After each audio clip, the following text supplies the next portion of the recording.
কিছু সত্য কথা জেনে রাখুন, কাজে লাগতে পারে। ১. মাগরিবের আজানের সময় পুকুর পাড়, বাঁশঝাড়, তালগাছ, সুপারি গাছ, বাসার ছাদ অথবা অন্ধকারের রুমে থাকবেন না।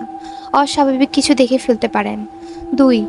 গভীর রাতে একা রাস্তার হাঁটার সময় যদি দেখেন কালো কুকুর বা কালো বিড়াল আপনার বাম পাশ থেকে আপনাকে ক্রস করার চেষ্টা করছে, তবে এটাকে কখনোই বাম দিক দিয়ে ক্রস করতে দেবেন না, আপনার ক্ষতি হতে পারে। ৩. চার রাস্তার মোড়ে গভীর রাতে একা দাঁড়াবেন না। আপনি ভুল পথে যেতে পারেন, অর্থাৎ আপনাকে ভুল পথে নিয়ে যাওয়া হতে পারে। ৪.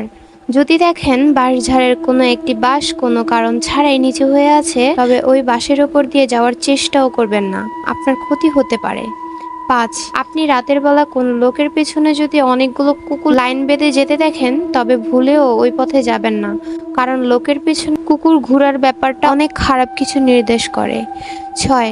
ঘুম ভাঙার পর যদি আপনার মনে হয় রুমে অদৃশ্য কেউ একজন আছে, তবে সাহসিকতার সাথে বিষয়টা অবহেলা করুন আর চুপচাপ রুম থেকে বেরিয়ে যান। ৭. রাতে কেউ যদি আপনার নাম ধরে ডাকে, তবে ওই ডাকে সাড়া দিয়ে বাইরে যাবেন না। যদি যান তো আর নাও ফিরে আসতে পারেন।